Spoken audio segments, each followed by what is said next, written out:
જય શ્રી કૃષ્ણ મિત્રો, હું છું અસ્મિતાબેન મંગલપરા. મારા રસોડામાં તમારું સ્વાગત કરું છું. આજે આપણે બનાવશું ગુંદાનું શાક. તો ચાલો બનાવીએ.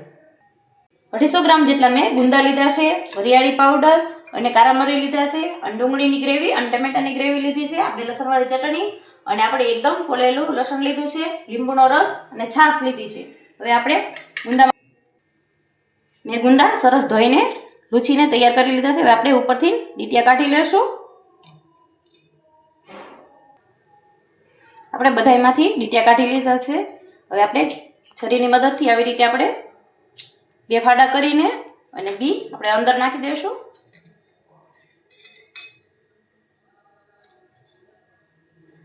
પેપર મેં લીધું છે એ આપણે આમાં ચોટે નહીં ડીશમાં ને એમાં, એટલે આ મેં પેપર લીધું છે. ના બે ફાડા છે એ આપણે સીધા છાશમાં જ નાખશું.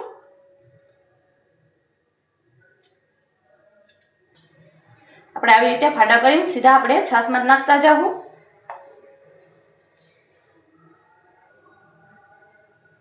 આપણે છાશ એટલે લીધી છે, ખાટી છાશ છે, તો આપણે ફાડા એમાં નાખશું એટલે ચીકાશ બધી દૂર થઈ જશે.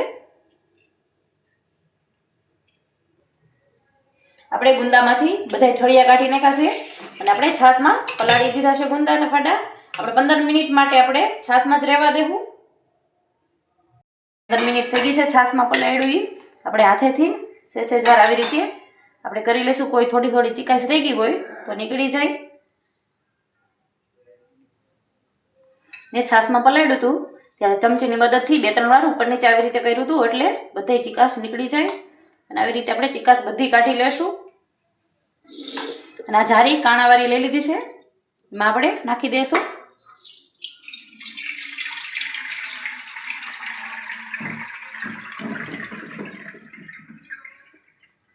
અને 5 મિનિટ માટે આપણે નીતરવા મૂકી દઈશું.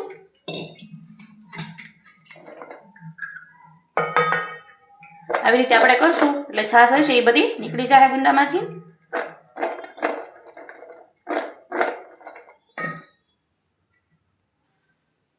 મેં વઘાર માટે કડાઈ ગરમ મૂકી દીધી છે. આપણે 3 થી 4 પાવડા તેલ નાખશું અને તેલને ગરમ થવા દેશું.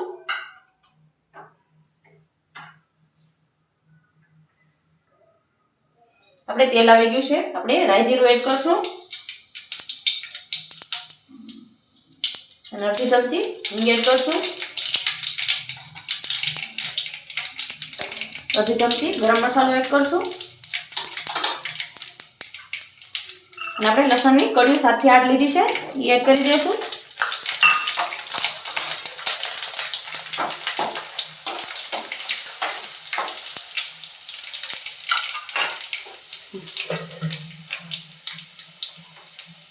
આપણે ગુંદા એડ કરી દઈશું.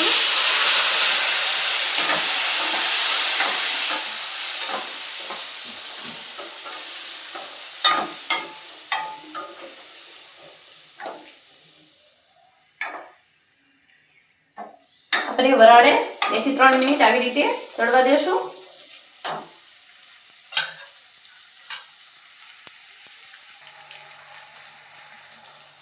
આપણે હળદર પાવડર એડ કરશું.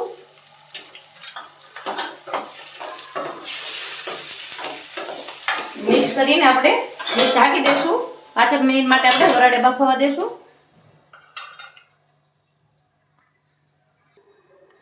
આપણે 5 મિનિટ થઈ ગઈ છે, આપણે જોઈ લેશું.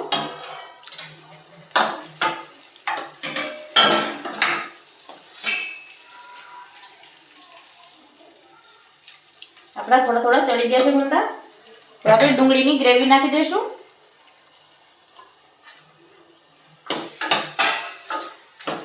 સરસ રીતે મિક્સ કરી લેશું.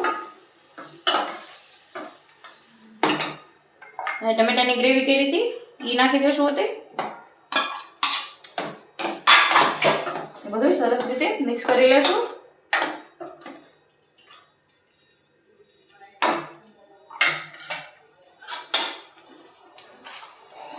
આપણે સ્વાદ પ્રમાણે મીઠું એડ કરશું.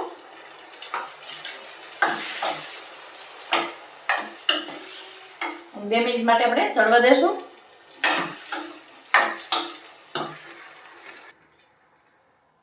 આપણે લસણવાળી ચટણી નાખશું અને 1 ચમચી તીખું મરચું નાખશું, અડધી ચમચી જીરું પાવડર નાખશું અને સરસ રીતે મિક્સ કરી લેશું બધું.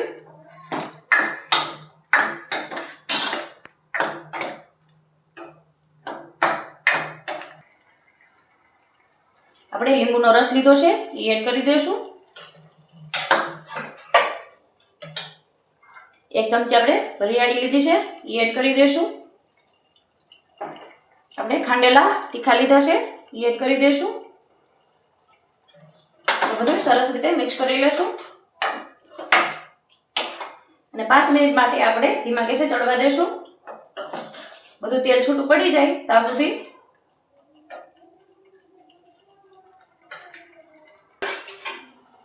આપણે શાકમાંથી તેલ એકદમ છૂટું પડી ગયું છે તો આપણે માથે ધાણા એડ કરી દઈશું. આપણું ગુંદાનું શાક બનીને તૈયાર થઈ ગયું છે અને આખી લસણની કળીઓ નાખી છે એ ટેસ્ટમાં ખૂબ જ સરસ લાગશે.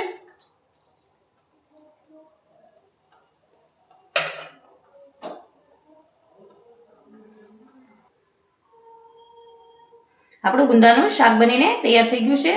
જો મારો વિડીયો તમને ગમ્યો હોય તો વિડીયોને લાઈક કરજો, શેર કરજો અને સબસ્ક્રાઈબ કરજો.